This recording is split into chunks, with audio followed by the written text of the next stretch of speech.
Hello everyone. तो आज की वीडियो है इम्यूनिटी टॉपिक पर। अभी तक हमने ब्लड में आरबीसी के बारे में कंप्लीट डिस्कशन कर लिया है, ब्लड का बेसिक इंट्रोडक्शन और प्लाज्मा प्रोटीन देख लिया है। ये थर्ड वीडियो डायरेक्ट इम्यूनिटी के लिए है क्योंकि काफ़ी कमेंट आए थे बच्चों के कि सर इम्यूनिटी वाला टॉपिक करा दीजिए। तो ये कंप्लीट इम्यूनिटी है। इस एक ही वीडियो में पूरे इम्यूनिटी का टॉपिक कवर हो जाएगा। तो आप लास्ट तक इस वीडियो को देखें और पसंद आए तो please like share and subscribe.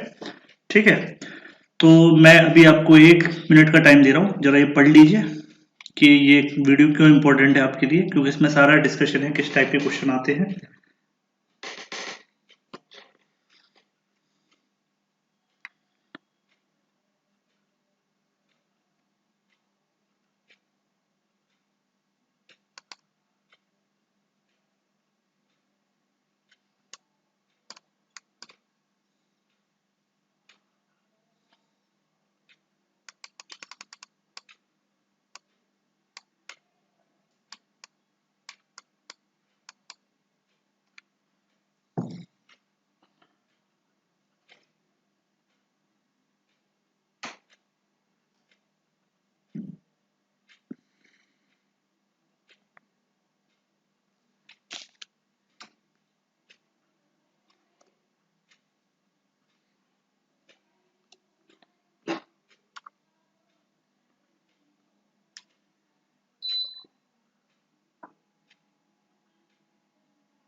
चलिए, अब आपने पढ़ लिया पूरा, इसमें कौन कौन से क्वेश्चन आ सकते हैं। अब हम डिस्कस करते हैं कि इम्यूनिटी या इम्यून सिस्टम के इस वीडियो के कंप्लीट होने के बाद आप किस किस क्वेश्चन का आंसर आसानी से दे सकते हैं।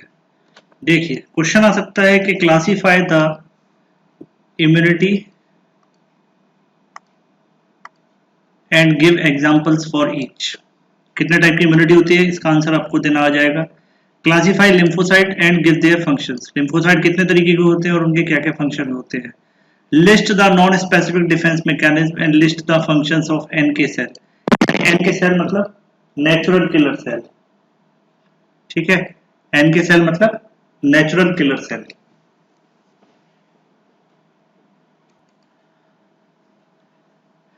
List the cells of mononuclear phagocyte system. Mononuclear phagocyte system मतलब जिसमें सिंगल सेल होता है, ऐसे कौन से सेल है जो फेगोसाइटिक होते हैं। ठीक है, understand how inflammation and fever defend the body from the micro organism. Name the primary and secondary lymphoid organs and outline the general principles of immunity. You will be able to describe the mechanism of cellular and humoral immunity. Name the antibodies and give their functions. इस तरीके का अगर question आ जाए उसे भी आप बता सकते हैं. Name the complements and give their functions. Explain the mechanism of immunological tolerance. Immunological tolerance क्या होता है ये आपको पता होना चाहिए. Physiological basis of rejection of organ transplant and prevention of its rejection. Classify immunological disorders and give one example of each disorder. Correlate the dysfunction in AIDS to the pathophysiological problems.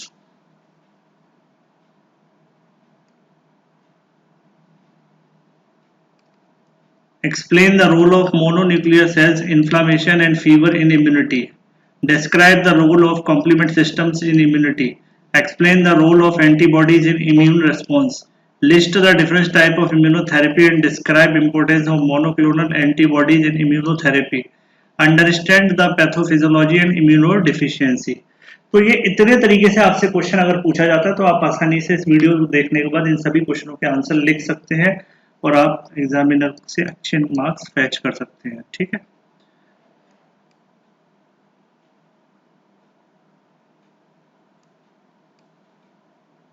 चलिए अब शुरू करते हैं topic को। Topic को मैंने total 11 topics में बांट दिया है पढ़ने के लिए, जिससे कि टॉपिक वाइज आपको तैयारी होती रहे। जैसे कि इम्यूनिटी को अगर मैं पढ़ता हूँ तो डेफिनेशन क्या है, टाइप्स क्या है, एक टॉपिक है। Development and processing of lymphocyte एक टॉपिक है। एंटीजन एक टॉपिक है, development of cell mediated immunity कैसे होता है, डेवलपमेंट ऑफ ह्यूमरल इम्यूनिटी कैसे होता है, नेचुरल किलर सेल क्या होते हैं, साइटोकाइंस क्या होते हैं, इम्यूनाइजेशन प्रोसीजर क्या है, इम्यून डिफिशियंसी डिजीज क्या होता है, ऑटो इम्यून डिसीज क्या होते हैं, और आपके एलर्जी या फिर इम्यूनोलॉजिकल हाइपर सेंसिटिविटी रिएक्शंस क्या होते हैं। तो इन सारे मेजर टॉपिक्स में आपके मेन सारे पॉइंट्स कवर हो जाएंगे इन मेजर हेडिंग्स के अंडर में। तो अब आप एक तरफ से पेशेंस के साथ पूरी वीडियो देखिए, आपको 100% सारी बातें, सारी चीज़ें समझ में आने लगेंगी। ठीक है, चलिए शुरू करते हैं टॉपिक।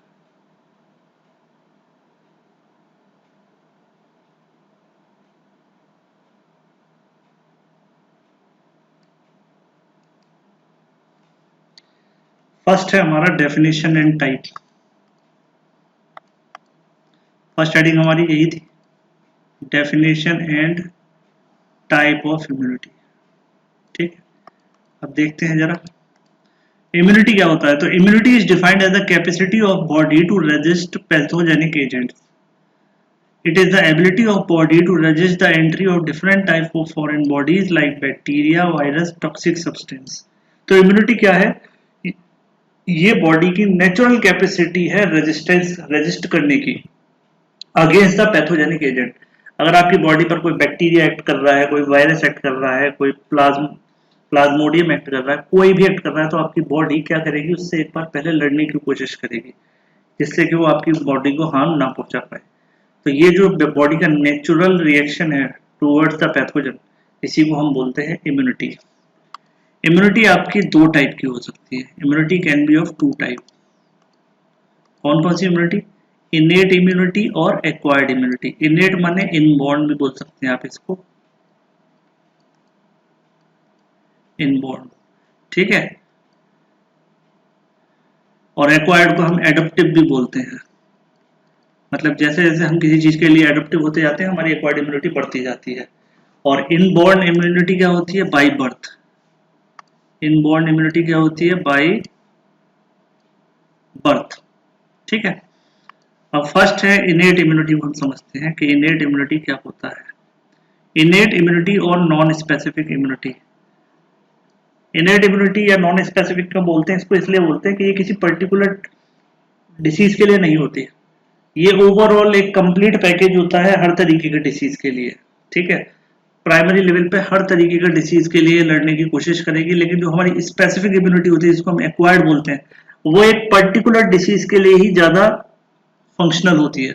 ठीक है, तो इनेट इम्यूनिटी को जरा समझते हैं, क्या बोलता है इनेट इम्यूनिटी के बारे में।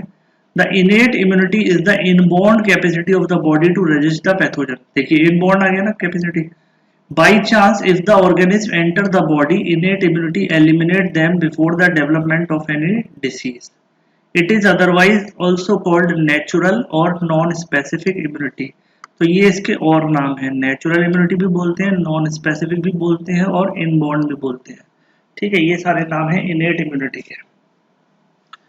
This type of immunity represent the first line of defense against any type of pathogen। और इसी को हम कई जगह पर पढ़ते हैं, first line of defence. Direct question भी आ जाता है कि फर्स्ट लाइन डिफेंस क्या होता है।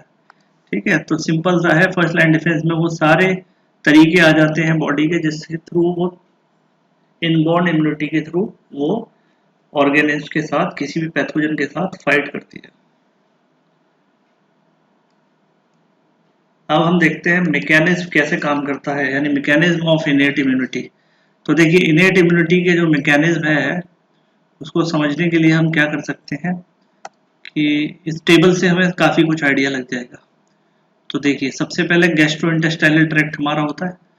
ठीक है, फिर रेस्पिरेटरी सिस्टम होता है, यूरिनोजेनाइटल सिस्टम होता है, स्किन होता है, फेगोसाइटिक सेल्स होते हैं, इंटरफेरॉन्स होते हैं, कॉम्प्लीमेंट सिस्टम होते हैं।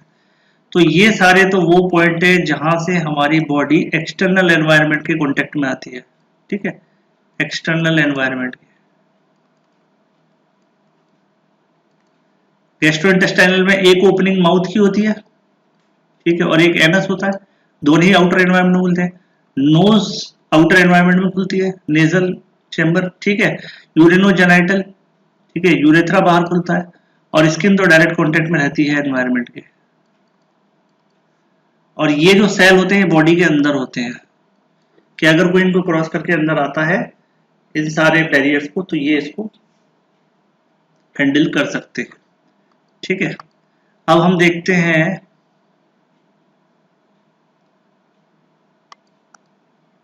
गैस्ट्रोइंटेस्टाइनल ट्रैक्ट में क्या है मैकेनिज्म। ठीक है, मैकेनिज्म ऑफ इनेट इम्यूनिटी में गैस्ट्रोइंटेस्टाइनल का क्या मैकेनिज्म है कि जो एंजाइम्स होते हैं, एंजाइम्स और digestive juice and the acid in the stomach destroy the toxic substance of the organism entering the digestive tract through food. Lysozyme present in the saliva destroy the bacteria. देखिए lysozyme तो bacteria को हमारे saliva में होता है और tier में होते हैं, आपको पता है टीयर और सलाइवा दोनों में क्या होते हैं हमारे लाइजोजाइम। और ये लाइजोजाइम किसको होता है, बैक्टीरिया, एंटी बैक्टीरियल एक्शन होता है इनका, या एंटी माइक्रोबियल बोल लीजिए। ठीक है, और हमारे डाइजेस्टिव जूस में जो एंजाइम्स होते हैं उसमें सबसे ज्यादा इंपॉर्टेंट कौन सा है, HCl, जो हमारे स्टमक में गैस्ट्रिक जूस में सबसे ज्यादा क्या है, HCl। तो कोई भी पैथोजन इस HCl से नहीं बच पाएगा, तो एक तरीके की प्रोटेक्शन हो गया ये।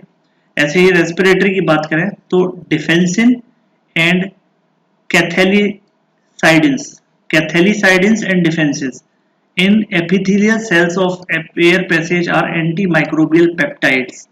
ठीक है, जैसे हमारे सलाइवा में और टीयर में लाइसोजाइम होते हैं, ऐसे ही ये दो मॉलिक्यूल होते हैं डिफेंसिन एंड कैथेलाइसिडिन। कहाँ पर, epithelial cells of air passage. ये भी कैसे होते हैं, एंटी माइक्रोबियल पेप्टाइड्स होते हैं। ये क्या होते हैं, एंटी माइक्रोबियल पेप्टाइड। इसके अलावा neutrophil, lymphocyte, macrophages and natural killer cell present in the lungs act against the bacteria और वायरस। आपने सुना होगा लंग्स में एक स्पेशल टाइप के सेल होते हैं, ठीक है, मैक्रोफेजेस, तो ये अपने उसको प्रोटेक्ट करते हैं। Next, acidity in the urine and vaginal fluid destroy the bacteria. Urine के अंदर और वजाइना के अंदर जो है कैसा मीडियम होता है, एसिडिक मीडियम होता है ना, इसलिए क्या होता है ये एंटीबैक्टीरियल होते हैं। Skin, the keratinized stratum corneum, सबसे आउटर वाली लेयर कौन सी होती है जो एनवायरनमेंट के टच में होती है, उसको क्या बोलते हैं, स्ट्रेटम कॉर्नियम, क्योंकि इसमें क्या ज्यादा होता है, keratin. Of epidermis protect the skin against toxic chemicals. The alpha defensin in the skin are anti microbial peptide. ठीक है, तो जो बीटा डिफेंसिन है वो कहां पर मिलते हैं, स्किन में, वो क्या है, एंटी माइक्रोबियल। ठीक है, beta defensin. Lysozyme secreted in the skin destroy the bacteria, और स्किन में भी कई ग्लैंड्स में क्या सिक्रेट होता है, लाइजोजाइम सिक्रेट होता है। तो ये एक तरीका हो सकता है। अब बात करते हैं फेगोसिटिक सेल का, जैसे न्यूट्रोफिल है और मोनोसाइट है। ठीक है, आपको पता है ब्लड के 5 कंपोनेंट हैं, एक होता है ए ग्रेन्युलोसाइट और एक होता है ग्रेन्युलोसाइट। ठीक है, ए ग्रेन्युलोसाइट में कौन कौन होते हैं आपके, लिम्फोसाइट और मोनोसाइट। और ग्रेन्युलोसाइट में कौन कौन होते हैं आपके, न्यूट्रोफिल, बेसोफिल और न्यूट्रोफिल होते हैं, बेसोफिल होते हैं और ईसनोफिल।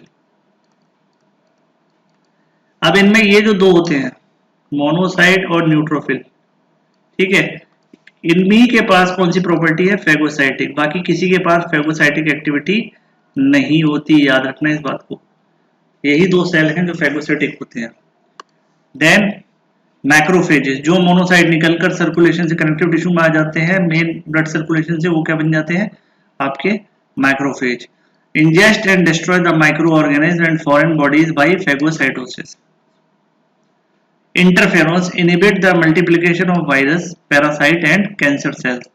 ये भी मॉलिक्यूल्स हैं इंटरफेरोन, जब कोई वायरल इन्फेक्शन होता है तब ये ज्यादा रिलीज होते हैं, वायरल इन्फेक्टेड सेल के थ्रू। किसके थ्रू, वायरल इन्फेक्टेड सेल के थ्रू। और एक होता है complement protein that accelerate the destruction of micro organism. Complement protein कब काम करते हैं, ये इनडायरेक्टली एंटीबॉडीज के साथ काम करते हैं। अभी आगे हमें समझ में आएगा कि किस तरीके से काम करते हैं। ठीक है, यहां तक अगर आपको समझ आया तो जल्दी से एक लाइक मार दीजिए वीडियो पर। चलिए,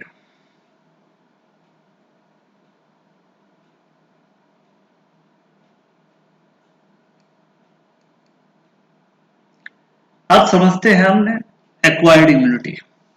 अभी हमने क्या देखा, अभी हमने देखा बेसिकली कौन सा इम्यूनिटी, इनेट या नॉन स्पेसिफिक इम्यूनिटी।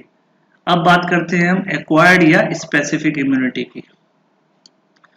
ये एक्वायर्ड या स्पेसिफिक इम्यूनिटी जो है ये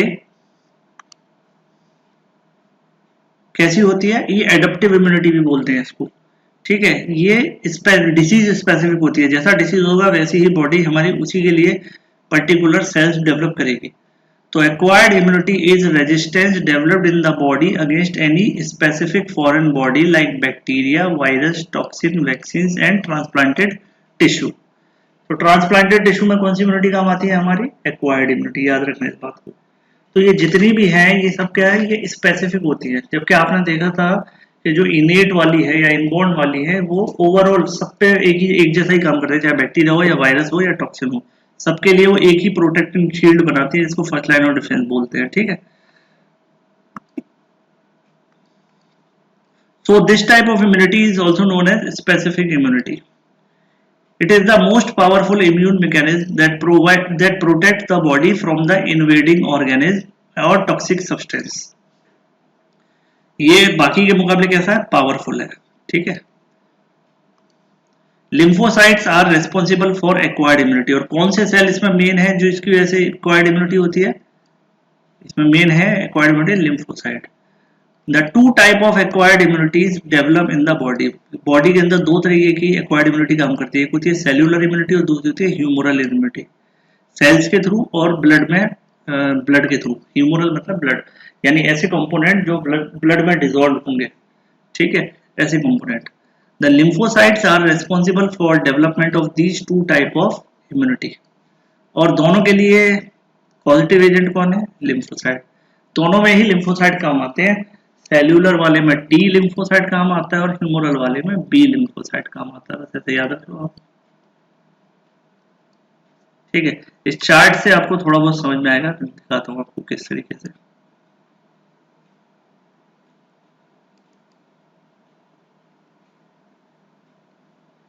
देखिए ये है हमारे इम्यूनिटी। इम्यूनिटी में ये इनेट इम्यूनिटी हो गई और ये एक्वायर्ड इम्यूनिटी हो गई। Innate immunity naturally present in the body by birth, जबकि एक्वायर्ड वाली कैसे होती है, एक्वायर्ड वाली develop against the invading organism. जैसा ऑर्गेनिज्म एंटर करेगा उसके अकॉर्डिंग ये बनाएगा। Destruction of invading organism by antigen presenting cell. आपको पता है जो भी ऑर्गेनिज्म अंदर एंटर करेगा उसको एक सेल से मुलाकात करनी होगी जिसको बोलते हैं एपीसी, ठीक है। क्या बोलते हैं, एपीसी, एंटीजन प्रेजेंटिंग सेल। मतलब ये वो बंदा है जो रिप्रेजेंट करेगा बॉडी के लिम्फोसाइट्स के सामने, अटैकर्स के सामने, के लो मैं पकड़ के लाऊं, अब आप इसके साथ जो सजा इसको देनी है आप दो, ठीक है। तो एपीसी के पास वो पावर है कि वो आसानी से पहचान लेता है, स्पाई सिस्टम की तरह काम करता है, जासूस की तरह, कि ये हमारी बॉडी का नहीं, इसको उठा लो, है ना। और उसको उठाकर फिर एक नए तरीके से रिप्रेजेंट करता है बॉडी को, जिससे कि बॉडी के सेल उस पर अटैक कर सके, ठीक है। Then release of antigen.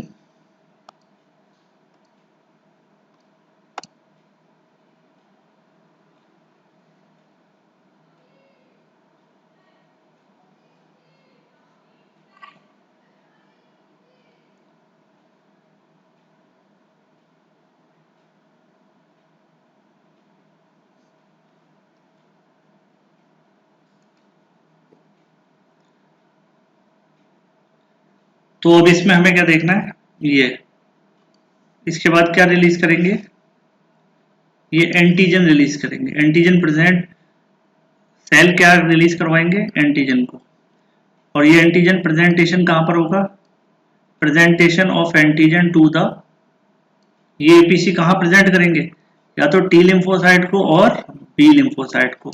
और दोनों अपने अपने हिसाब से इस पर एक्शन लेंगे, किसको क्या करना है ये डिसीजन दोनों सेल अपने अपने हिसाब से लेंगे। क्लियर है,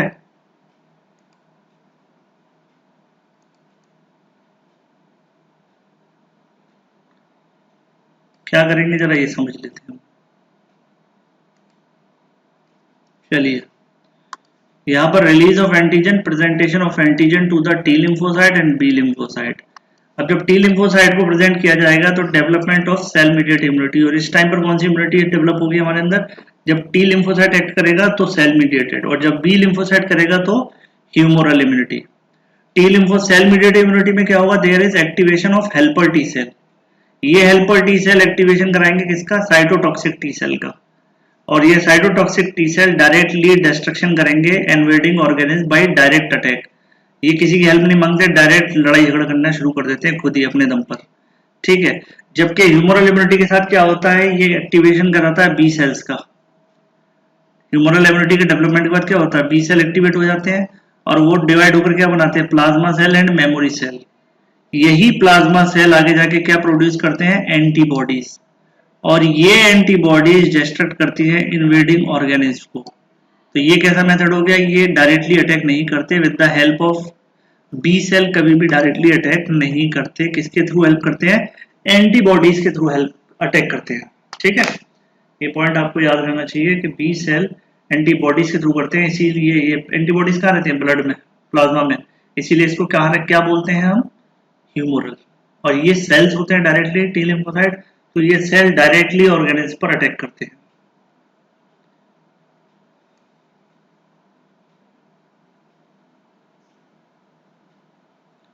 अब अगला टॉपिक है अपना टी लिम्फोसाइट के बारे में जानने की कोशिश करते हैं हम ज़्यादा से ज़्यादा, जिससे कि हमें पता चले कि सेल मीडिएटेड इम्यूनिटी कैसे काम करती है।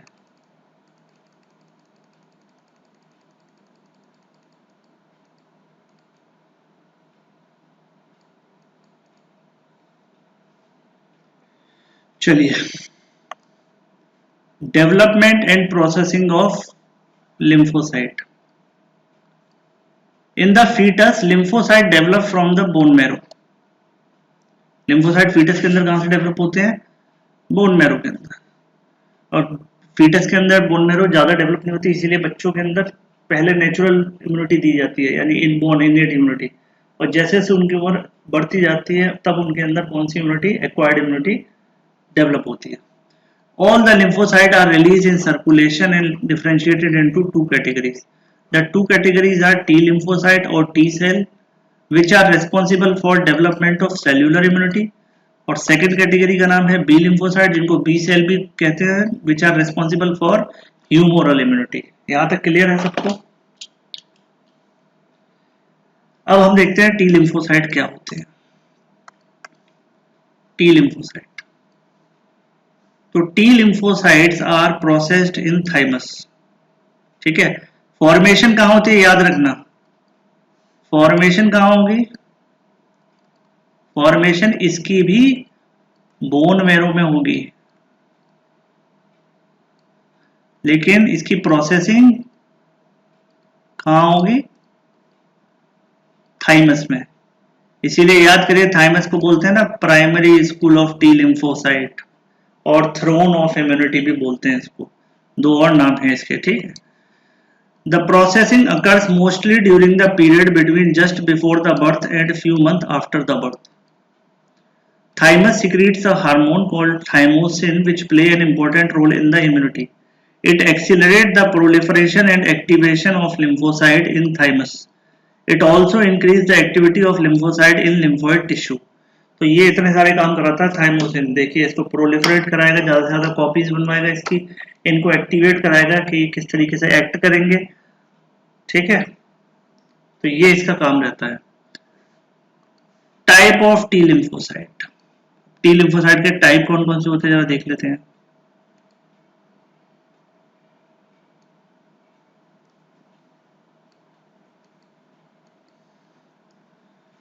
During the processing the T lymphocyte are transformed into 4 type, ठीक है। During the processing T lymphocyte are transformed into 4 types. Number 1, helper T cell or inducer T cell. These cells are called CD4 cells. Helper T cell का दूसरा नाम क्या है, CD4 cell, because of the presence of molecules called CD4 on their surface. ये surface proteins होती है जो इनकी पहचान में काम आती हैं और हेल्प करती हैं इनको अपने मोड ऑफ एक्शन में।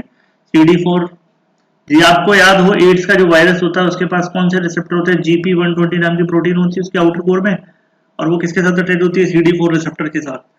इसीलिए सबसे पहले वो किस पर अटैक करता है, एड्स का वायरस हेल्पर टी सेल पर, ठीक है। Second is cytotoxic T cell और किलर टी सेल, साइटोटॉक्सिक और killer cell. It is also called CD8 cell because of the presence of the molecules called CD8 on their surface. Third is suppressor T cell and fourth is memory T cell. ठीक है, ये दो हैं। इसके बाद total 4 lymphocyte हो गए। अब इनकी स्टोरेज देखते हैं, लिम्फोसाइट स्टोर कहाँ होते हैं। After the transformation all type of T lymphocyte leave the thymus and are stored in lymphoid tissue, lymph node, spleen, bone marrow and GI tract. यहाँ से ये प्रोसेस्ड होने के बाद, अपनी ट्रेनिंग पूरी करने के बाद कहाँ पहुंचते हैं ये, सेकेंडरी लिम्फोइड ऑर्गन्स में, जैसे लिम्फ नोड हो गया, स्प्लीन हो गया, बोन मैरो हो गया और गैस्ट्रोइंटेस्टाइनल ट्रैक्ट हो गया, ठीक है। इसके बाद ये है बी सेल,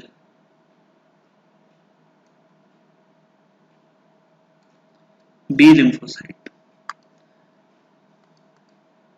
बी लिम्फोसाइट का क्या है, B lymphocyte was discovered in bursa of fabricius in birds, hence name B lymphocyte. B lymphocyte नाम कहाँ से पड़ा, सबसे पहले कहाँ देखा गया, एक स्ट्रक्चर होता है क्लोएका, बर्ड्स में एक स्ट्रक्चर होता है क्लोएका, जहां पर उनका एनल ओपनिंग होती है, एनस यूरिनोजेनाइटल ओपनिंग होती है बर्ड्स की, वहां पर ये स्ट्रक्चर, क्योंकि उनके अंदर आपको पता है बर्ड्स में कैसी बोन होती है, हॉलो बोन होती है, न्यूमेटिक बोन होती है, उनके अंदर बोन मैरो नहीं होती, तो वहां पर ये स्पेशल सेल मिलते हैं, इसी के नाम पर इनका पड़ा बर्सा ऑफ फैब्रिकस या बी लिम्फोसाइट।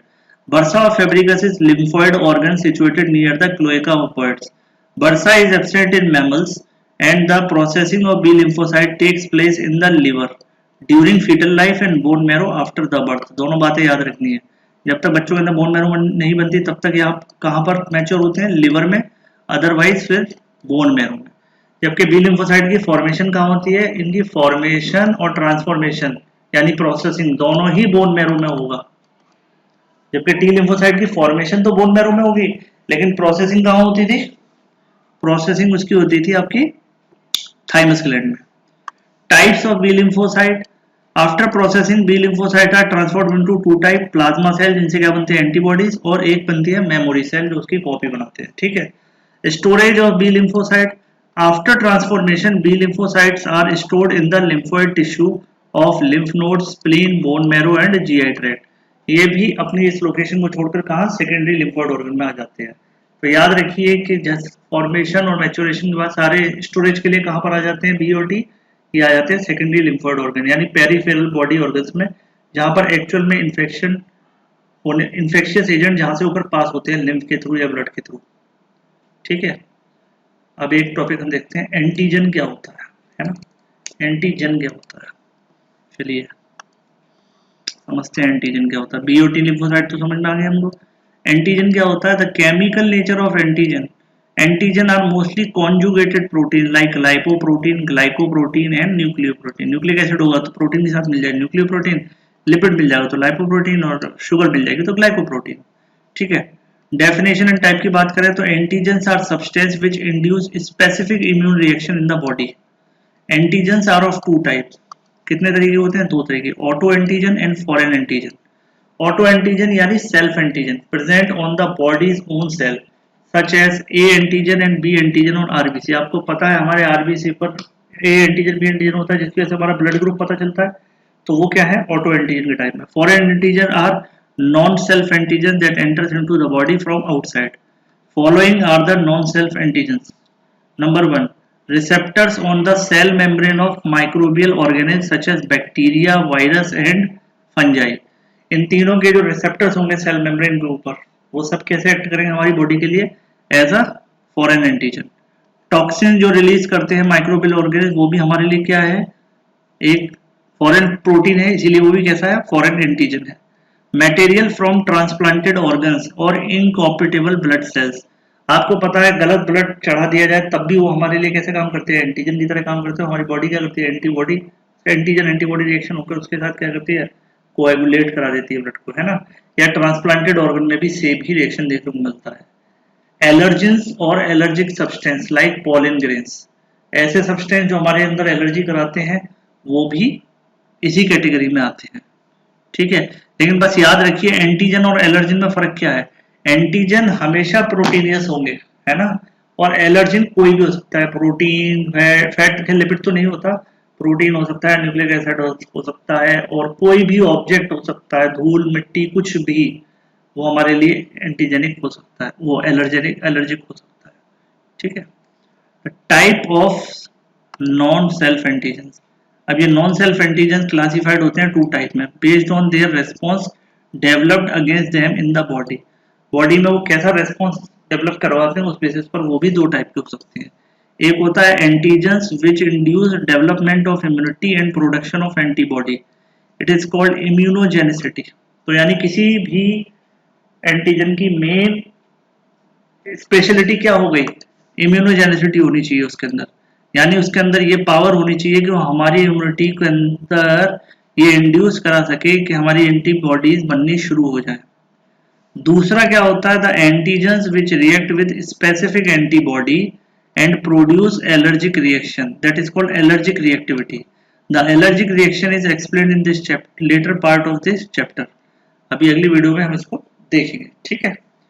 तो एंटीजन के कैसे हो सकते हैं कि या तो वो हमारे अंदर इम्यूनिटी को क्या करे, पोक करे और उसको कहे कि भाई अब तुम कुछ करके दिखाओ, तब हमारी बॉडी उसके अगेंस्ट में एंटीबॉडीज बनाए, या फिर ऐसा हो कि हमारी बॉडी में जो ऑलरेडी स्पेसिफिक एंटीबॉडीज हैं उनके साथ वो रिएक्ट करके कौन सा रिएक्शन करा दे, एलर्जिक रिएक्शंस करा दे, यानी इन्फ्लामेशन करा दे बॉडी में, उनको हम बोलते हैं एलर्जिक रिएक्टिविटी। तो ये नॉन सेल्फ 2 तरीके के मोड ऑफ एक्शन पे काम करते हैं, जिस तरीके से हमारी बॉडी में रिस्पॉन्स लेकर आते हैं। ठीक है। अब अगली वीडियो में हम देखेंगे development of cell mediated immunity और रिमेनिंग पार्ट। एक वीडियो ज़्यादा लंबी हो जाती है, बच्चे कहते हैं कि सर टुकड़े टुकड़े में डालिए, एक साथ सारी वीडियोस 1-2 घंटे की देखने के लिए काफ़ी टाइम लगता है, तो मैं अब इसको 3 वीडियोस में या 2 वीडियोस में कवर करने की कोशिश करूँगा। अभी इस वीडियो के थोड़ी देर बाद ये नेक्स्ट वीडियो में रिलीज कर दूंगा। ठीक है। अगर वीडियो अभी तक पसंद आई हो तो लाइक करें, शेयर करें।